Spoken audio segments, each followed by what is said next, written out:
बात नहीं है, ये स्वाप्निक है, एक अच्छा स्वप्न है, लेकिन जब जगेंगे तो खाली हाथ होंगे। स्वप्न का कोई भी वैभव, भोग, सामग्री, परिवार जागृत होने पर कुछ नहीं होता, कुछ नहीं, 100% झूठा। ऐसे ही ये जो ब्रह्मा के द्वारा रचा हुआ संपूर्ण संसार है, जब आप भगवदानंद का जरा भी अनुभव करेंगे तो जेहि जाने जग जाए हेराई, जागे जथा स्वप्न भ्रम जाई। जिस परमात्म तत्व को जान लेने के बाद संसार ऐसे गायब हो जाता है जैसे स्वप्न में नाना प्रकार के पदार्थ, अनुकूल प्रतिकूल, व्यक्ति अनुकूल प्रतिकूल देखा, पर जब जगे तो कुछ नहीं था। उमा कहूँ मैं अनुभव अपना, सत हरि भजन जगत सब सपना। ये स्वाप्निक पूरा का पूरा जितना ब्रह्मा ने रचाया, आ ब्रह्म स्तंभ पर्यंतम सर्वम मायामयम जगत, सत्यम सत्यम पुनः सत्यम हरेर्नामैव केवलम। तिनके से लेकर ब्रह्मलोक तक जितना कुछ है ये सब जादू का तमाशा है, माया है। आ ब्रह्म भुवनान लोकान पुनरावर्तिनो अर्जुन, हे अर्जुन इसमें मत फंसो।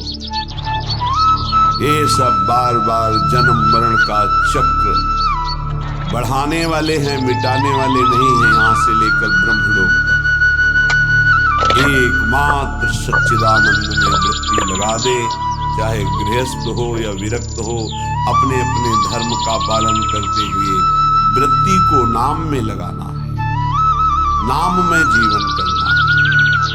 बातें बना लेना, ज्ञान की बातें उपदेश कर लेना बहुत सरल है, पढ़ लो सुना दे, लेकिन इनको अपने आचरण में उतार लो।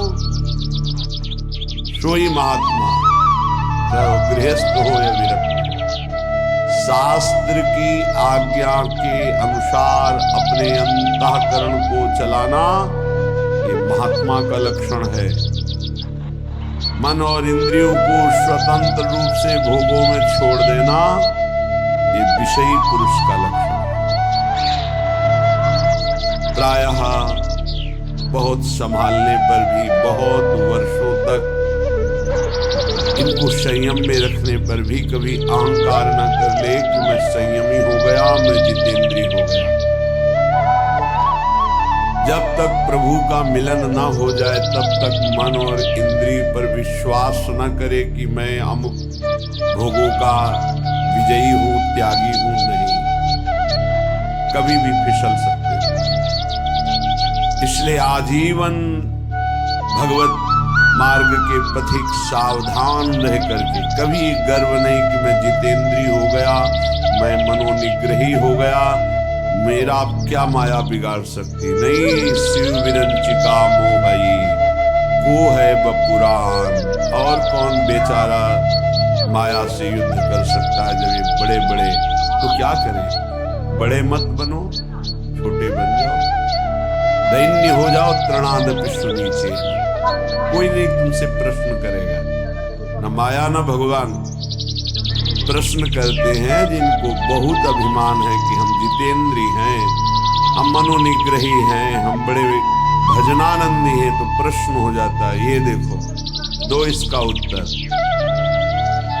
यदि छोटे बन जाओ, तृणादपि सुनीचेन तरोर्यु सहिष्णुना, वृक्ष के समान सहनशील, तिनके के समान नीच, दूसरों को मान देते हुए स्वयं अमानी, कीर्तनीय सदा हरि, ऐसा भक्त निरंतर भजन परायण रहता है, उसकी इंद्रियां चंचल होती ही नहीं, क्योंकि भगवत कृपा से वो शांत हो जाती है। ये रहस्य को समझिए, अमानिना मान देनो कीर्तनीय सदा हरि।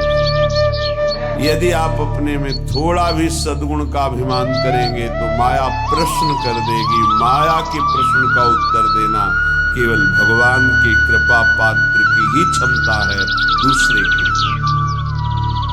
श्रीपाद कह रहे हैं कि हे हरि कहाँ जाऊं, क्या करूं, ये इंद्रिया ये मन मेरे वश में नहीं,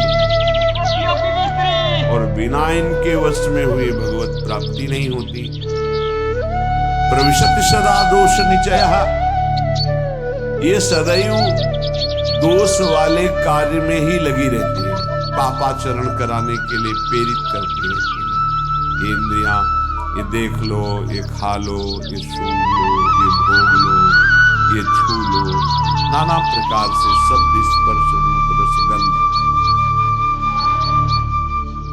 एक उपाय मुझे समझ में आया, श्रीपाद प्रबोधानंद जी कह रहे, मुझे एक उपाय समझ में आ रहा है कि यदि वृंदावन धाम का अनन्य भाव से आश्रय ले लिया जाए तो सब ठीक है। ये बड़ी अद्भुत महिमा है, कैसे ठीक कर देगा? जब आप श्री धाम वृंदावन का आश्रय लेंगे तो वृंदावन आपको किसी महापुरुष से मिला देगा। महापुरुषों का दर्शन, संभाषण, उपदेश अमोघस्य, जैसे भगवान का बाण कभी लक्ष्य वेदे बिना वापस नहीं लौटता, जिमी अमोघ रघुपति कर बाना, ऐसे ही जिसको भगवत प्रेमी महात्माओं का संग मिल गया तो देवर्षि नारद जी कहते अमोघस्य, और शर्त है अगम्य, उनका निर्वाह कर पाना कठिन। 4 दिन श्रद्धा तो कोई भी रख सकता है, लेकिन आजीवन उन पर कभी दोष दर्शन न हो, उनकी आज्ञा का उल्लंघन न हो, धैर्य पूर्वक उनके आश्रित बने रहो। वो प्रभु के द्वारा आपका संबंध कराया गया है। हम किसी महापुरुष से मिलते हैं, ये हमारे सुकृत नहीं है, ये हरि कृपा है। जो प्रभु मोहि अनुग्रह कीन्हा, तो तुम आई दर्श हठ दीन्हा। भगवत अनुग्रह से भगवत प्रेमी महात्माओं का संग मिलता है। भगवत प्रेमी महात्माओं के संग से हमारे दुष्संग का नाश हो जाता है।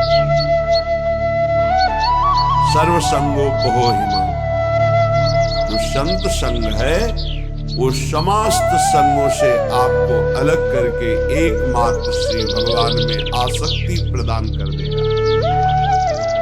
इसीलिए श्रीपाद कहते हैं, आप श्री धाम वृंदावन का अनन्य आश्रय ले लो।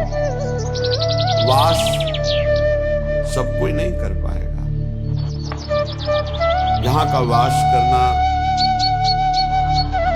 वही फल जो वास करने से मिलता है आश्रय से मिल जाएगा। आश्रय ले लो तो आपको पता नहीं कौन महापुरुष है। संत महापुरुषों की पहचान केवल भगवान जानते हैं, या उसी कोटि का महापुरुष हो तो जानते हैं, अन्यथा तो श्री धाम वृंदावन महापुरुषों की खेती है। जैसे गन्ने की खेती, एक से गन्ना, ऐसे ही खेती है, प्रेम खेत इसे कहा गया है। अद्भुत खेत, महामनमथ को, महामनमथ महाप्रेम को, काम भी मन को मथता है, इसलिए उसे भी मनमथ कहा गया है, और प्रेम भी मन को मथ करके, निर्विकार करके प्रियालाल में कर देता है, इसलिए इसको भी मनमथ कहा गया है। प्रियालाल की लीला गायन में जहां मनमथ शब्द आवे, काम शब्द आवे, उसका अर्थ सीधा प्रेम होता है। और संसार के संबंधों में अगर प्रेम भी शब्द कहा जाता है तो काम ही है।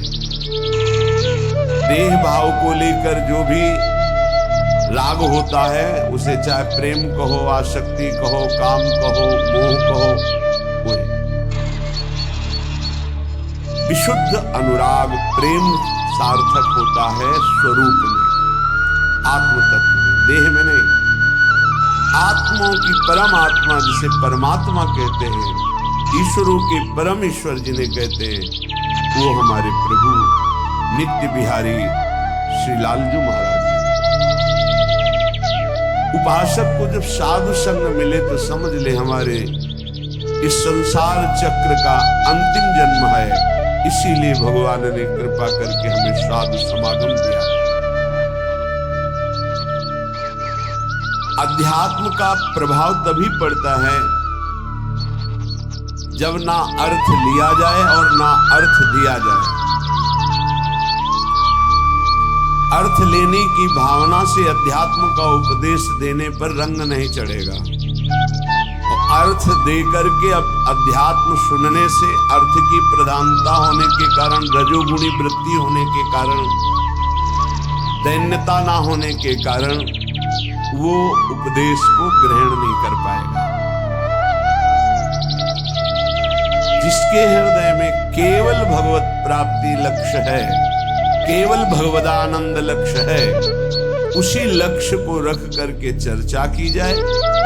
और केवल भगवत कृपा है इसलिए मुझे साधु संग मिला, सुनने को मिला, ये भाव रखा जाए तो कथन और श्रवण से निश्चित भगवत प्राप्ति का मार्ग प्रकाशित हो जाए।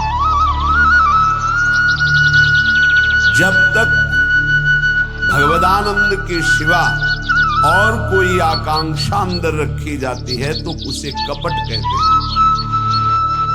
यदि कपट रख करके अध्यात्म की चर्चा की जाए तो उसका कोई प्रभाव न कथन करने वाले पे पड़ता है, न श्रवण करने वाले पे पड़ता है। चौथी भगत मम गुणगन करई कपट तजी गान। ये जो भगवत चर्चा है, स्वांता सुखाय तुलसी रघुनाथ गाथा, ये आत्म सुख के लिए गान की जा रही है। मान प्रतिष्ठा यश कीर्ति रुपया पैसा भोग सामग्री प्रणाम नमस्कार वाहवाही, ये सब इसका लक्ष्य है। अगर ये लक्ष्य है तो प्रभाव नहीं पड़ेगा, न कथन से न श्रवण से। यदि भगवद आनंद लक्ष्य है, श्रवण सुनत प्रापक रति राधा पदम मुझ सुकुमार। सुनने मात्र से प्रियालाल के चरणों की प्रीति हृदय में प्रकाशित हो। गावत श्रवणन सुनत सुखाकर विश्व दुरित दवनी। गायन करने से, श्रवण करने मात्र से संपूर्ण विश्व के पाप नष्ट हो जाएंगे। कोई भी कहीं भी हो, यदि वो कान में भगवत चर्चा सुन ले तो श्रवण द्वार जाकर हृदय के संपूर्ण मलिनताओं का, पापों का ये शब्द नाश कर देंगे।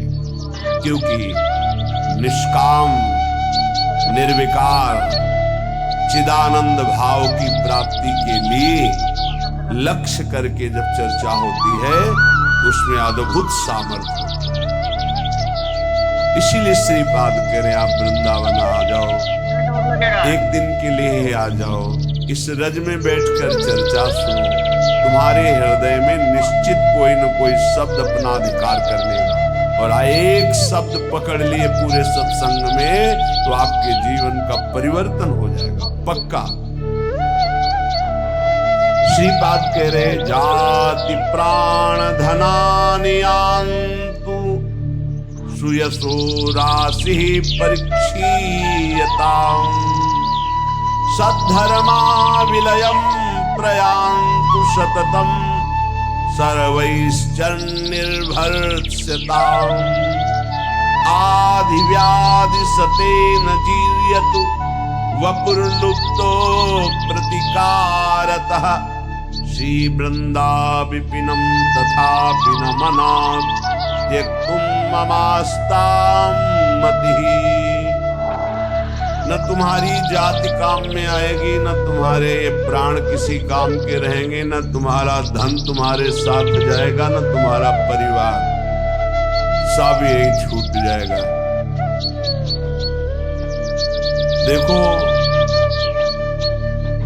जो पंचभूत हैं वो सबके एक ही है। पंचभूतों से बना हुआ है शरीर, जैसे हमारा वैसे ही आपका। इसमें कोई घटा बढ़ी नहीं है कि 80% हमारा, 75% आपका, 100% उनका, ऐसा नहीं। 100% पंचभूतों से जैसे ये बना ऐसे आपका बना है, और 100% जैसे हमारा भगवान का अंश स्वरूप है आत्मा, वैसे ही आप सबके किंचन मात्र कोई अंतर किसी से नहीं। ये जो विविध प्रकार के धर्म, लोक धर्मों की व्यवस्था की गई है, वो भगवत प्राप्ति के लिए की गई। एक दूसरे पर घृणा, नफरत, लड़ाई झगड़ा, ऊंच नीच, इसके लिए नहीं की गई। एक लोक धर्म है, पर जब आप भागवत धर्म में स्थित होने की बात सोचेंगे तो तेज लोक धर्मान, श्री भगवान ने ही संपूर्ण सृष्टि की रचना की, ब्रह्मा जी के रूप में उन्होंने सारी व्यवस्था की युग धर्म के अनुसार। वही भगवान श्री राम जो हरि हैं, जिनके नाभि कमल से ब्रह्मा प्रकट हुए, सबरी जी के सामने बैठे उसकी चटाई, बड़े बड़े योगियों के द्वारा पावन किए हुए हृदय कमल में जिनका पधारना कठिन होता है, सबरी माई के सामने बैठे। कौन है सबरी मैया? सब दंडकारण्य के ऋषि, बड़ा ऐसा मतंग ऋषि, सबरी की भावना को पहचाना और अपने पास में कुटिया बनाई और कहा, बेटा तुम निश्चिंत होकर यहां। ये बड़े बड़े ब्रह्म ऋषि जन क्यों नहीं समझ पाए सबरी जी को कि इतनी उच्च कोटि की महान भक्ता है? क्योंकि उन्हें अपने ब्रह्मणत्व का, अपने तप का, अपने साधन का ब्रह्मणत्व है। ये भगवान किसी की भी कुटिया में नहीं गए, किसी की तरफ देखा नहीं, उनकी तरफ देखा जो सबरी जी पर भाव रखते थे। उनसे पूछ लेते थे कि सबरी मैया का आश्रम किधर है। संभाषण कर लिया, देख लिया, आश्रम किसी की नहीं। और जो ऐसा सोचते थे कि मैं तो इतने हजार वर्ष से तप कर रहा हूं, भगवान तो मेरे यहाँ आएंगे, भगवान ने देखा भी नहीं, संभाषण भी नहीं। आश्चर्य है, भगवान सबरी जी के सामने कुशासन में बैठे। सबरी जी एक एक बेर भगवान को दे रही है, जो रोज भाव से चयन करती थी। भगवान उसे बखान बखान के पाए। फिर भगवान सबरी जी की स्तुति करते हैं। जो नवधा भक्ति है वो उपदेश नहीं, क्योंकि भगवान के सामने ही प्रेमाग्नि में शरीर को भस्म करके वो भगवत धाम जा रहे, तो उपदेश दिया जाता है जो आचरण करे। सबरी जी में तो संपूर्ण प्रेम लक्षणा भक्ति का प्रादुर्भाव हो चुका है, जो नवधा भक्ति के बाद होती है। भगवान ने उसमें कहा कि जाति पाति कुल कर्म बढ़ाई, ऐसा मुझे ये कोई रिझा नहीं सकता, मैं अमुक हूं, मैं अमुक हूं। मानव एक भगत कर नाता, एकमात्र मैं भक्ति का नाता मानता हूं, और वो किसी के अहोवत्सो पचतो गरी आंग्य जिभ्यागे वर्तते नाम तुभ्यम। वो चांडाल भी जगत पूजनी हो जाता है जिसकी जिभ्या पर भगवत नाम। जो भगवान का भक्त हो, चरणोदक लेकर पीना चाहिए, वो चाहे स्वपच हो, चांडाल हो, किसी भी कुल में जन्मा। और जो भगवान की भक्ति से विमुख है, वो कोई भी हो, वो सच्ची मानो वही स्पर्श करने योग्य नहीं है जो भगवान से विमुख है। और जो भगवान के सन्मुख है वही सर्व पूजनीय, सर्व वंदनीय है। ये केवल एक मर्यादा बनाई गई लोक व्यवहार के संचालन के लिए। सत्य वस्तु ये है कि जो ये शरीर है वही सांप के शरीर है, जो ये आत्मा है वही सांप की एक आत्मा है। इतना भी भेद नहीं, इतना भी अंतर नहीं है। जैसे छोटा भाई बड़े भाई के चरण छूता है तो वो महान नहीं हो गया, वो नीच नहीं हो गया छोटा भाई, वो बड़ा महान नहीं हो। एक मर्यादा है लोक व्यवहार की। तत्वतः दोनों में एक ही आत्म तत्व है, दोनों के एक ही पांच भौतिक शरीर से निर्माण हुआ। ये जो जाति है, जो शरीर है, जो प्राण है, जो धन है, जो परिवार का संबंध है, ये केवल लोकवत है। एक ऐसे चंद दिनों में सब छूट जाएगा। ना ये पहले मिला था, ना ये बाद में रहेगा। ये बीच में कुछ समय के लिए, जिसे तुम बहुत लंबा समय समझते हो, 70 वर्ष 80 वर्ष, ये कुछ नहीं है। विचार करके देख लीजिएगा। श्रीपाद कह रहे ये सब नष्ट हो जाएगा, छूट जाएगा। जिस लिए आए हो खास बात उसको तुम भूल गए। तुम परम धर्म की प्राप्ति के लिए आए। सावई पुरुषो परो धर्मो ये तो भक्ति अधोक्षति। भगवान श्री कृष्णचंद्र जी के चरणारविंद की प्रेम लक्षणा भक्ति नहीं मिली, जीवन का कोई लाभ आपने प्राप्त नहीं किया। यदि आपको भगवत नाम जप, भगवत लीला गुणानुवाद, भगवत धाम आश्रय वास, भगवत प्रेमी महात्माओं का संग मिल गया, तो अब आपके कल्याण में, परम पद की प्राप्ति में कोई संशय नहीं। हाँ, थोड़ा धैर्य धारण कीजिए।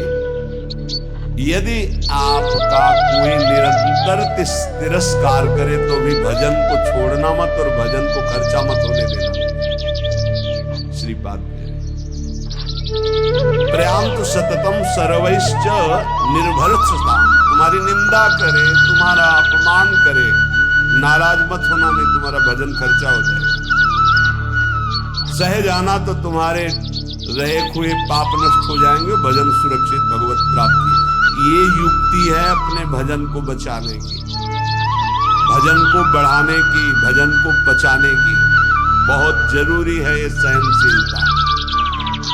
और कह रहे मेरे शरीर को सैकड़ों व्याधियां रोग आ जाएं तो भी निश्चिंत रहना, चिंता मत करना।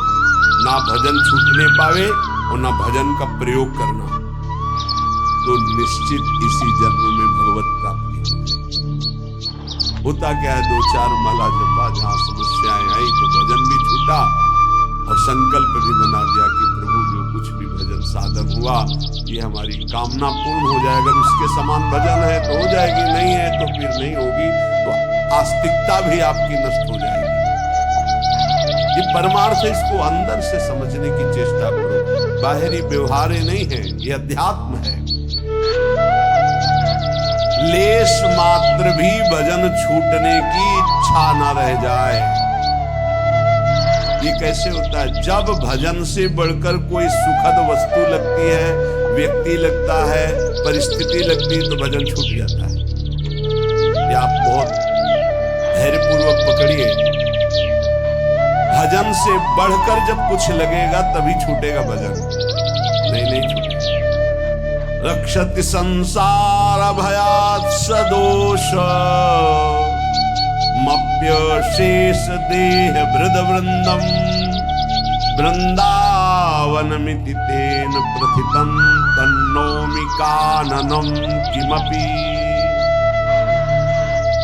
यहाँ का एक प्रभाव है कि चाहे जितना पापी नीच दोष युक्त पुरुष हो, जहां वृंदावन का आश्रय और करुणा से कहीं उसको कुछ दिन वास करने की रुचि हुई, तो प्राणी समूह के समस्त पाप और दोषों का नाश करके अनिर्वचनीय भाव अंदर भर देना, ये धाम की कृपा। सत्य सत्य सत्य, अनिर्वचनीय भाव हृदय में भर देना, ये धाम की कृपा। कैसे वाणी की सामर्थ्य नहीं कि श्रीधाम वृंदावन की कृपा की बात बता सकते। अपार असीम करुणा वरुणालय। तन्नोमि काननम किमपि। मैं नमस्कार करता हूं कि जिन इंद्रियों को वश में करना, मन को वश में करना बड़ा कठिन है,